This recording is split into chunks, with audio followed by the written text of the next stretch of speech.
Homeland Security Secretary Janet Napolitano tonight is facing a storm of protests over her department's view on domestic terrorism. Now, she is refusing to criticize a Homeland Security report that links right-wing extremists with military veterans, supporters of border security, and advocates for gun rights. Napolitano offered an apology of sorts to veterans. Critics say that apology does not go far enough. Bill Tucker reports.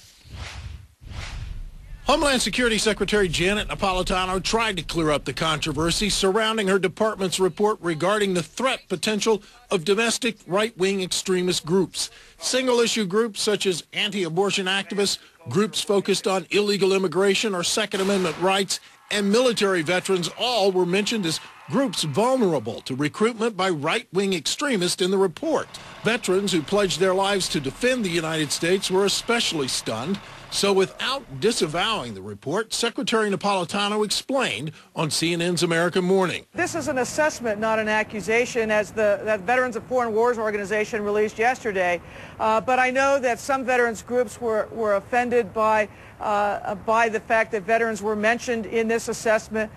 So I apologize for that offense. It was certainly not intended. I'll be meeting with the leaders of some of those groups next week. A spokesman for one veterans group said he understands the department's intent. We believe it was a poorly written report. It should have included not only military veterans who are possibly targets for extreme right group recruitment, but it could have included SWAT teams, police teams, FBI, the own ICE agents coming out of Department of Homeland Security themselves. DHS issued a statement on why domestic threat assessment is necessary, but added, quote, "We do not, nor will we ever, monitor ideology or political beliefs." But that statement failed to reassure groups opposed to the liberalization of immigration policy and focused on gun control. When House Speaker Pelosi said immigration enforcement was un-American, and then you see a document like this published by the Department of Homeland Security, you see what is fusing into a modern-day version of the Un-American Activities Committee. If Richard Nixon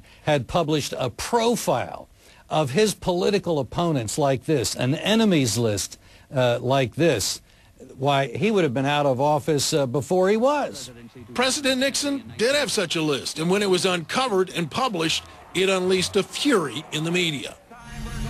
Now, the report says current political and economic conditions pose the threat of domestic terrorism like that seen in the 1990s in Oklahoma City. But critics say the report is nothing more than an attempt by DHS to crush free speech through condemnation and intimidation. A department spokeswoman late this afternoon conceded that there are or were objections to parts of the report from the department's Civil Rights and Civil Liberties Office. But, Kitty, she refused to be specific about what they might be. So there's we no... We don't know. We know that there were problems and that Civil Rights, Civil Liberties had objections, but the report, which was not intended to be issued publicly, was meant to go to law enforcement, came out anyway. All right. Thanks very much, Bill. Bill Tucker. Well,